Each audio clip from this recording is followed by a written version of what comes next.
شروع اللہ کا نام لے کر جو بڑا مہربان نہایت رحم والا ہے۔ کیا تم خیال کرتے ہو کہ غار اور لوح والے ہماری نشانیوں میں سے عجیب تھے؟ جب وہ نوجوان غار میں جا رہے تو کہنے لگے کہ اے ہمارے پروردگار، ہم پر اپنے ہاں سے رحمت نازل فرما اور ہمارے کام میں درستی کے سامان مہیا کر۔ تو ہم نے غار میں کئی سال تک ان کے کانوں پر نیند کا پردہ ڈالے رکھا، یعنی ان کو سلائے رکھا۔ پھر ان کو جگہ اٹھایا تاکہ معلوم کریں کہ جتنی مدت وہ غار میں رہے دونوں جماعتوں میں سے اس کی مقدار کس کو خوب یاد ہے۔ ہم ان کے حالات تم سے صحیح صحیح بیان کرتے ہیں۔ وہ کئی نوجوان تھے جو اپنے پروردگار پر ایمان لائے تھے، اور ہم نے ان کو اور زیادہ ہدایت دی تھی اور ان کے دلوں کو مربوط یعنی مضبوط کر دیا۔ جب وہ اٹھ کھڑے ہوئے تو کہنے لگے کہ ہمارا پروردگار آسمانوں اور زمین کا مالک ہے، ہم اس کے سوا کسی کو معبود سمجھ کر نہ پکاریں گے۔ اگر ایسا کیا تو اس وقت ہم نے بے عقلی کی بات کی۔ ان ہماری قوم کے لوگوں نے اس کے سوا اور معبود بنا رکھے ہیں، بھلا یہ ان کے معبود ہونے پر کوئی کھلی دلیل کیوں نہیں لاتے؟ تو اس سے زیادہ کون ظالم ہے جو اللہ پر جھوٹ باندھے؟ اور جب تم نے ان مشرکوں سے اور جن کی یہ اللہ کے سوا عبادت کرتے ہیں ان سے کنارہ کر لیا ہے تو غار میں چل رہو، تمہارا پروردگار تمہارے لیے اپنی رحمت وسیع کر دے گا اور تمہارے کاموں میں آسانی کے سامان مہیا کرے گا۔ اور جب سورج نکلے تو تم دیکھو کہ دھوپ ان کے غار سے داہنی طرف سمٹ جائے، اور جب غروب ہو تو ان سے بائیں طرف کترا جائے، اور وہ اس غار کے کشادہ حصے میں تھے۔ یہ اللہ کی نشانیوں میں سے ہیں، جس کو اللہ ہدایت دے وہ ہدایت یاب ہے، اور جس کو گمراہ رہنے دے تو تم اس کے لیے کوئی دوست راہ بتانے والا نہ پاؤ گے۔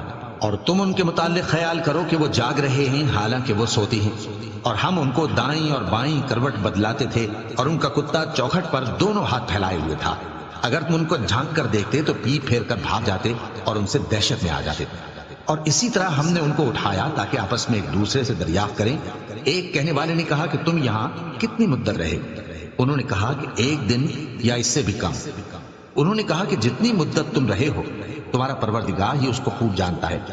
تو اپنے میں سے کسی کو یہ روپیہ دے کر شہر بھیجو، وہ دیکھے کہ نفیس کھانا کون سا ہے تو اس میں سے کھانا لے آئے، اور احتیاط سے آئے جائے اور تمہارا حال کسی کو نہ بتائے۔ اگر وہ تم پر دسترس پا لیں گے تو تمہیں سنسار کر دیں گے یا پھر اپنے مذہب میں داخل کر لیں گے، اور اس وقت تم کبھی فلاح نہیں پاؤ گے۔ اور اسی طرح ہم نے لوگوں کو ان کے حال سے خبردار کر دیا تاکہ وہ جانے کہ اللہ کا وعدہ سچا ہے، اور یہ کہ قیامت جس کا وعدہ کیا جاتا ہے اس میں کچھ شک نہیں۔ اس وقت لوگ ان کے بارے میں باہم جھگڑنے لگے اور کہنے لگے کہ ان کے غار پر عمارت بنا دو۔ ان کا پروردگار ان کے حال سے خوب واقف ہے۔ جو لوگ ان کے معاملے میں غلبہ رکھتے تھے وہ کہنے لگے کہ ہم ان کے غار پر مسجد بنائیں گے۔ بعض لوگ اٹکل پچو کہیں گے کہ وہ 3 تھے اور چوتھا ان کا کتا تھا، اور بعض کہیں گے کہ وہ 5 تھے اور چھٹا ان کا کتا تھا، اور بعض کہیں گے کہ وہ 7 تھے اور 8واں ان کا کتا تھا۔